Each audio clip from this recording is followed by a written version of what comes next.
Washington, AP, with all eyes on Democrats as they prepare to cast their ballots in Iowa's highly anticipated kickoff caucuses, President Donald Trump's re-election campaign is working to try to persuade Republican voters to turn out at their caucus sites, too, even if there's no real competition.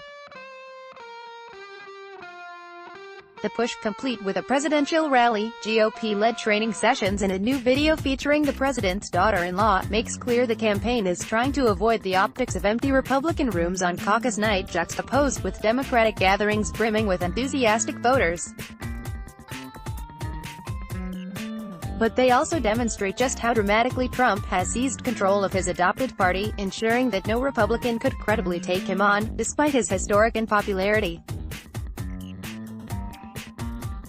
And they show the remarkable daylight between Trump's threadbare 2016 operation and his current Iowa campaign, which has more staffers on the ground today than it had in November 2016, but the caucuses also provide the campaign a test run of sorts, serving as an organizing and party-building tool that reaches across all the state's 99 counties and nearly 1,700 precincts, bringing in new volunteers, building enthusiasm and testing ground operations. Officials say, "It's an amazing tool that will pay dividends for us for the entire year," said Eric Branstad, a senior campaign advisor in the state who also directed Trump's Iowa campaign in 2016.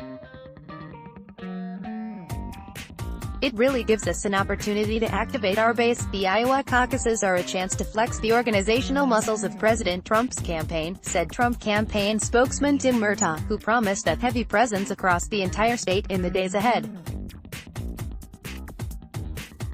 While states such as South Carolina, Nevada, Arizona, Alaska and Kansas chose to cancel their Republican primaries and caucuses outright to save cash and signal Trump's lock on the nomination, Iowa chose to press forward, in part to maintain its status as the first in the nation nominating contest.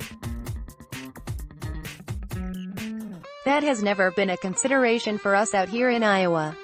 We were going to hold this caucus. Period," said Jeff Kaufman, the chairman of the Iowa Republican Party.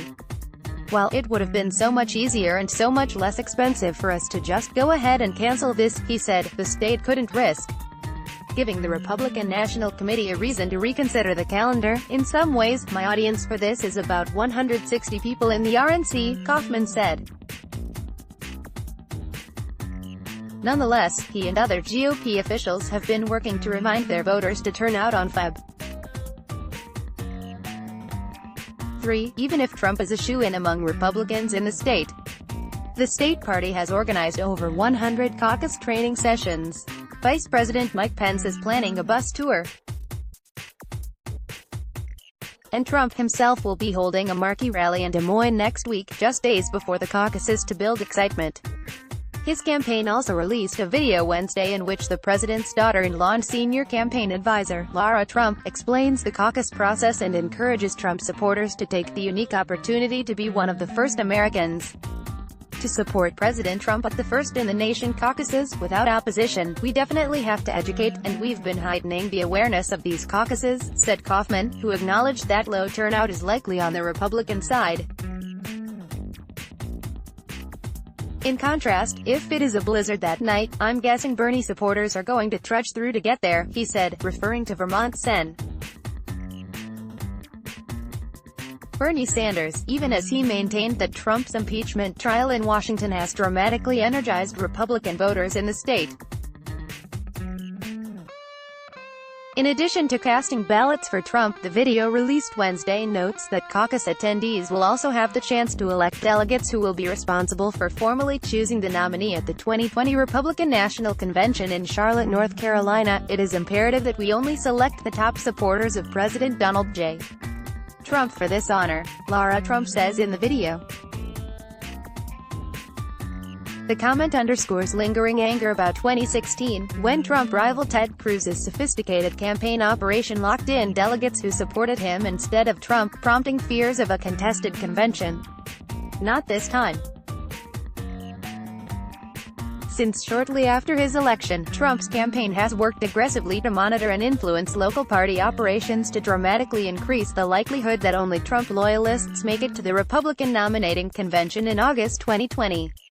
As part of that effort, they have overhauled state party leadership, rewritten state party rules and fanned out across county and state caucuses and conventions to elevate pro-Trump leaders and potential delegates. That includes in Iowa, where the state Republican Party adopted new rules in consultation with the White House to seize control of the delegates' election process. In 2016, virtually all of Iowa's delegates preferred Cruz, the senator from Texas, and they fought unsuccessfully to oppose Trump at the convention. This time around, it will be much more difficult for a Trump challenger to install anti-Trump delegates after the caucuses. It was embarrassing and classless, said Kaufman, a strong Trump supporter, of what happened in 2016.